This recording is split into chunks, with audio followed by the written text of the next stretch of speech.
there is a circuit more than any other.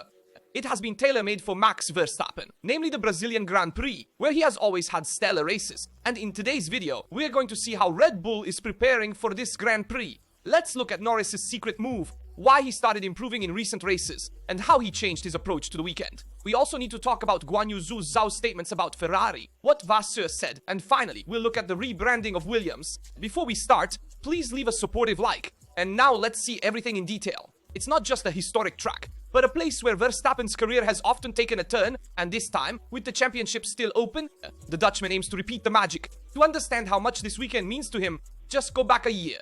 In fact, at Interlagos 2024, he started 17th after a disastrous qualifying, and no one would have bet even €1 on such a comeback. Instead, lap after lap, Verstappen built one of the most iconic victories of his career.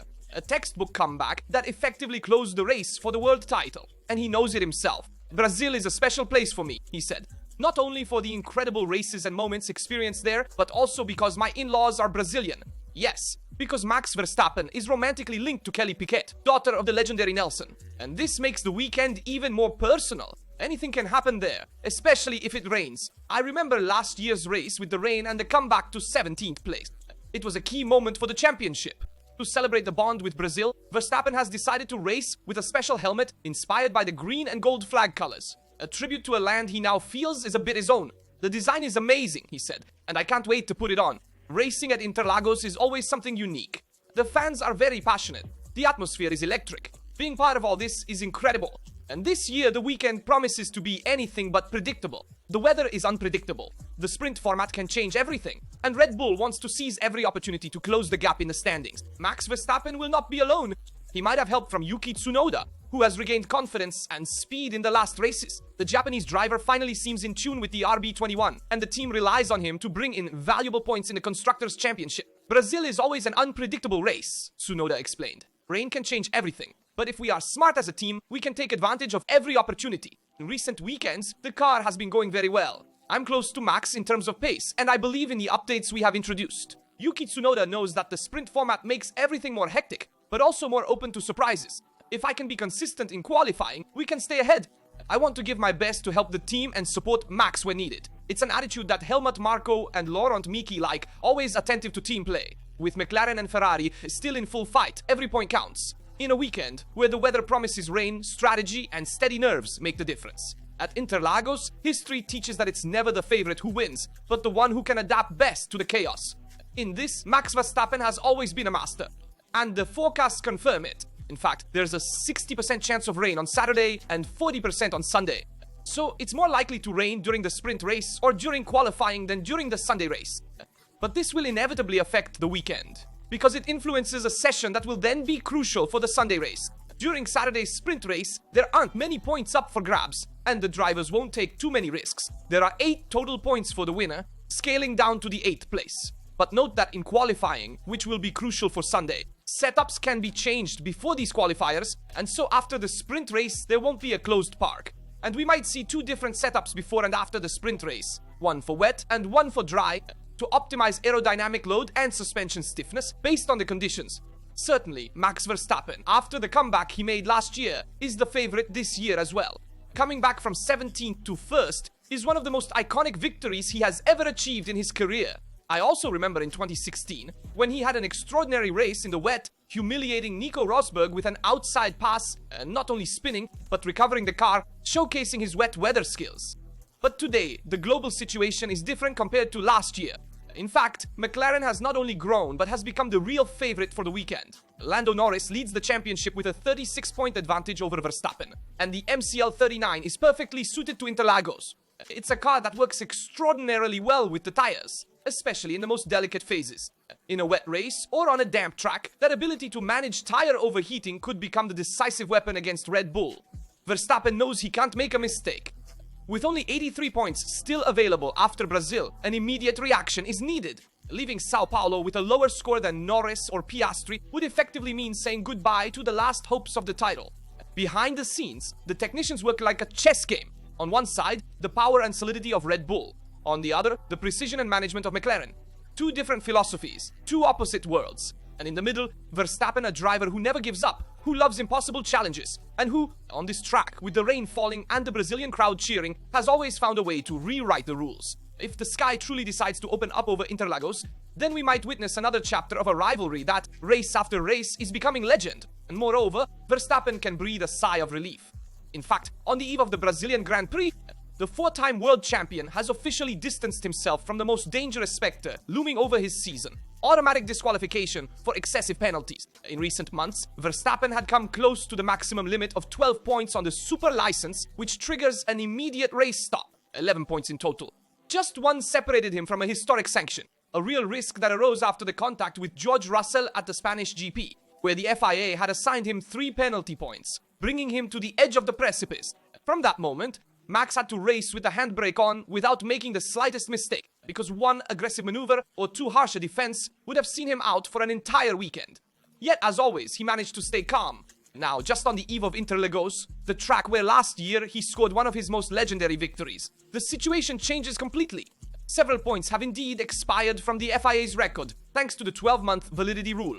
Those accrued in Austria 2024 for the contact with Norris and another ride here in Brazil for a violation under virtual safety car have been cancelled. The result? Verstappen drops from 11 to 6 penalty points. A huge breath of fresh air that takes him off the list of drivers at risk of disqualification. And this is crucial when you're fighting for the World Championship. Many of the maneuvers Verstappen made in 2021 against Hamilton would be sanctionable, leading to a disqualification. In this case, now that he's fighting for the championship against Norris and Piastri, having fewer penalty points allows him to take more risks, to be more aggressive on track, as he did in 2021. To understand the magnitude of the news, just remember that Kevin Magnussen was the first in Formula 1 history to receive an automatic ban in 2024. Since then, the FIA has maintained a hard line, but they had never had a champion of Verstappen's caliber so close to suspension. And while Verstappen, on one hand, can be happy to have fewer penalty points and take more risks on track, because even if he makes an incorrect maneuver, he won't be automatically sanctioned with a ban or disqualification in the next race. On the other hand, chaos reigns at McLaren. The internal battle is fiercer than ever, and Norris has changed his approach compared to the past. The 2025 World Championship enters the hottest phase. And, like 12 months ago, Interlagos once becomes the turning point. This time, however, the battle is not just against Verstappen or Red Bull. It's a completely internal challenge at McLaren, and could decide who between Lando Norris and Oscar Piastri will bring home the title. Just 1 point. This is the margin today that separates Norris from Piastri in the world standings. A minimal difference, almost symbolic, but one that tells of a perfect balance between two drivers who are pushing McLaren to its absolute limit. And behind them, Verstappen is third, but still there, observing and preparing the counterattack 36 points away. The Sao Paulo weekend will be crucial for a simple reason. The sprint race format returns. There are more points at stake, more risks, and less margin for error. A small misstep can be very costly. And on a track like Interlagos, where it can rain from 1 minute to the next, the tension is already sky high. Lando Norris arrives in Brazil as a leader, but also as a driver under pressure. "I can't wait to return to Interlagos," he said. It's always an incredible weekend with a unique atmosphere. And with the sprint, the goal is clear. Maximize every point. Norris knows that every detail counts. After the double American trip, he spent several days at the Woking simulator studying trajectories, strategies, and variable weather conditions. It's the sign of a driver completely immersed in the World Championship fight, aware that from now on there will be no more normal weekends. "I feel good," he added. "I've worked a lot with the team. We're ready. Now I want to get back on track." On the other side of the garage, Oscar Piastri has no intention of playing the role of the second driver. After some lackluster weekends, the Australian arrives in Sao Paulo with the desire to turn everything around. "Brazil is a great opportunity," he declared. "With the sprint scheduled, there are many points at stake, and everything can change. I've prepared myself as best as I can, and I really like the track. It has a unique rhythm with climbs, descents, and curves where you can really make a difference." Piastri doesn't talk about internal rivalry, but the message is clear. He has no intention of giving up. Also because beyond the standings, this season finale is a maturity test for him. Proving he can beat Norris on equal terms in a real world championship would be a very strong signal, not only for McLaren, but for the entire paddock. And then there's the weather. At Interlagos, forecasts are never worth much. 1 minute, there's sunshine. The next, a tropical downpour. And with the sprint format, strategies change in an instant. Every session can be decisive, and tire management, one of the MCL 39 strengths, will probably be the key factor. After the lesson from Mexico, where McLaren showed solidity and race pace, the Woking team arrives in Brazil aware of having the most complete car at the moment. But now the challenge is entirely psychological. maintaining control, avoiding mistakes, and keeping a Verstappen at bay who, with rain and chaos, can always reignite the title race. Interlagos is a track that doesn't forgive, but it's also the place where legends are born, and this year could write a new chapter.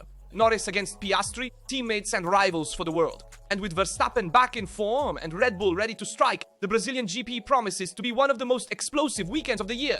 And for Norris, this title race has changed since Singapore because he also changed his way of working. In fact, after the victory in Mexico, the British driver overtook his teammate Oscar Piastri by just 1 point. But behind that result, there is much more than just a perfect weekend. There's an unusual, almost psychological choice that is changing the way Norris approaches qualifying. A small technical detail that is making a difference. Everything changed after Singapore. In fact, a disappointing weekend in which McLaren missed the target. Not so much due to race pace, but because of a qualifying that took away any chance of victory. From that debrief, Norris decided that a change in approach was needed, and from then on, something sparked. They worked meticulously at Woking. Modifications to the steering box, small adjustments to give him more sensitivity, a more direct feel, especially in technical sections. But the real breakthrough didn't come from aerodynamics or the setup. It came from the way he drives the steering wheel. For some races now, Norris has chosen to eliminate an element that almost all drivers consider indispensable. The qualifying delta, that small indicator on the display showing turn by turn if you are going faster or slower compared to your best lap. It seems trivial, but it isn't. Because that number flashing green or red every turn is the compass of a modern driver. It tells you if you're improving, guides you in corrections, and pushes or stops you. Yet Norris decided to turn it all off. He doesn't want references. He doesn't want numbers. He wants to drive by instinct, sensitivity, and pure concentration. Who knows if not using it helped or worsened me, he said laughing. The point is that without that reference, I always push, turn after turn, without being influenced. It's an almost Zen philosophy, but tremendously effective. Because, as Norris himself explains, the delta can become a double-edged sword. If you see you're improving, you tend to relax. If you see you're worsening, you become anxious and lose fluidity. In other words, you stop driving by feel and start driving to chase a number.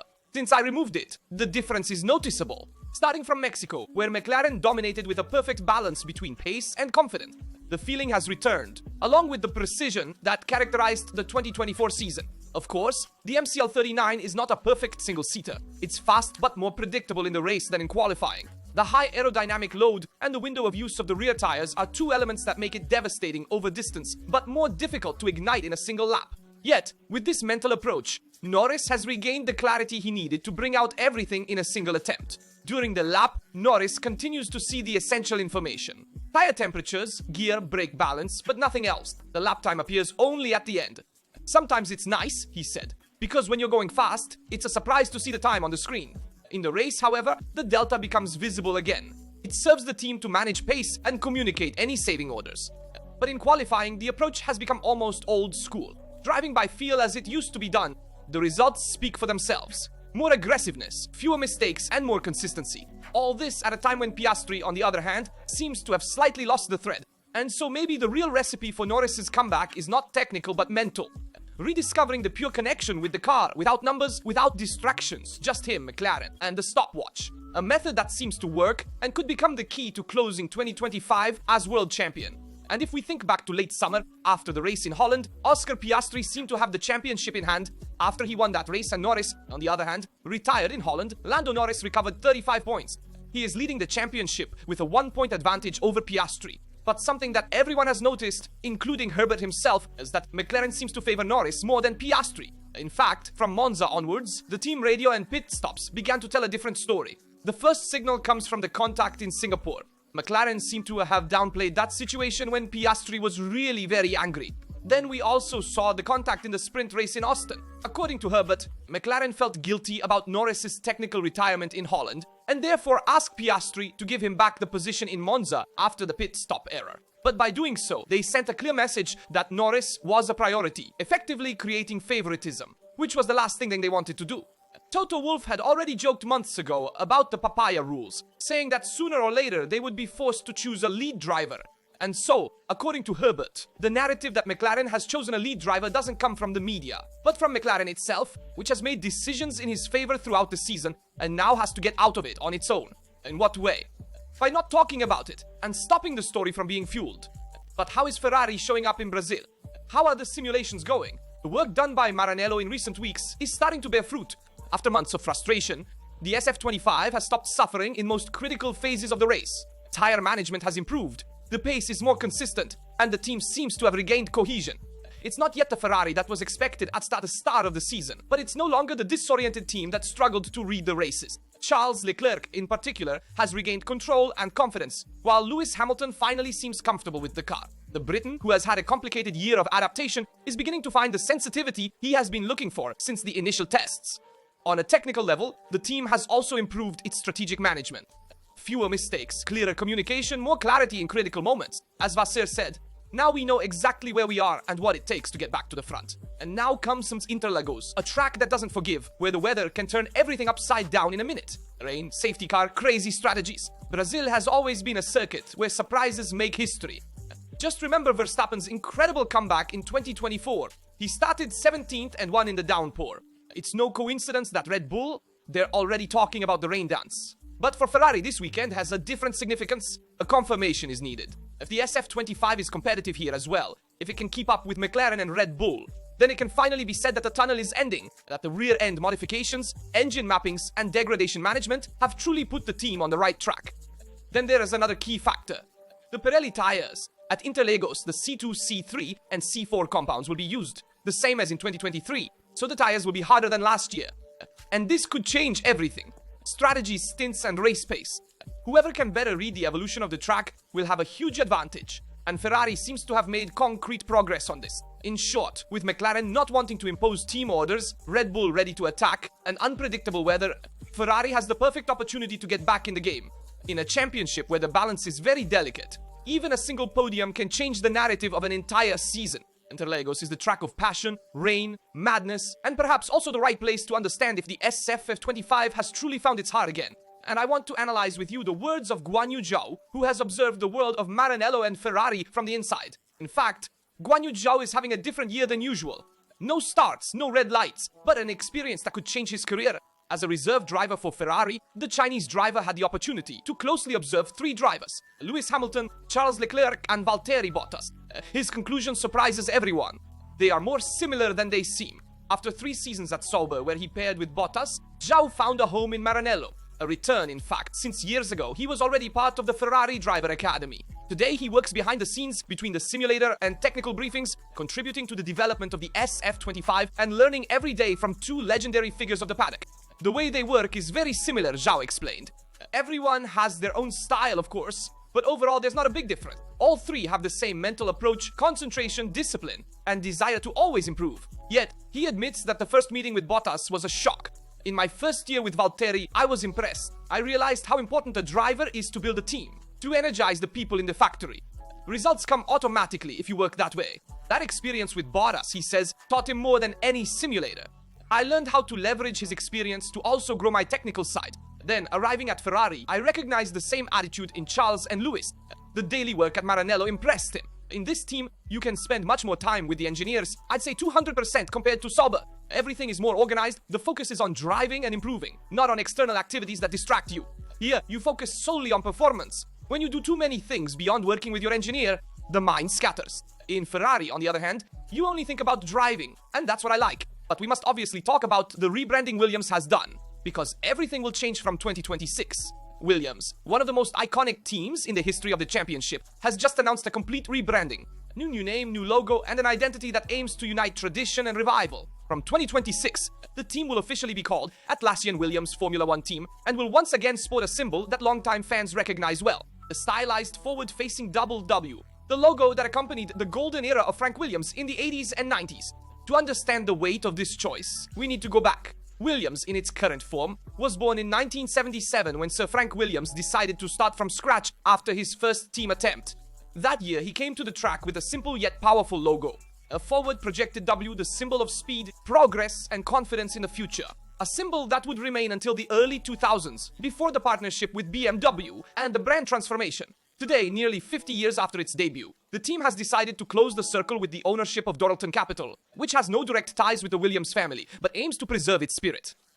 The team will return with that historic design, a symbolic gesture, but strongly identity-driven. After difficult years, today Williams is steadily in the midfield group with 111 points in the standings and a Carlos Sainz capable of bringing the team to the podium in Baku, achieving the first top 3 for Williams since 2021. Alongside him, Alex Albon continues to be one of the most solid and consistent drivers in the group, ready to face the new regulatory cycle with the team. The new visual identity, the return of the historic logo, and the technical stability under vowels are clear signals. Williams doesn't want to be just a name from the past anymore, but a brand that returns to matter. Let's consider that as an independent team, it has won 9 constructor titles and 7 driver titles between 1980 and 1997. The rebranding will arrive in 2026, coinciding with the introduction of new technical, aerodynamic, and engine regulations. Let me know in the comments what you think about the Brazilian Grand Prix. Can Verstappen have a race like the one in 2024? Is Norris more favored compared to Piastri with the change he made in qualifying, which allows him to be more aggressive? Can Ferrari be in the mix with the fight between Red Bull and McLaren? Or will it be closer to Mercedes? What do you think of Guanyu Zhou's words and also Williams' rebranding? I'm curious to read and respond to all your comments. As always, I remind you to leave a like, subscribe, and activate notifications so you don't miss any videos on the channel. That's all from Horace. See you in the next video.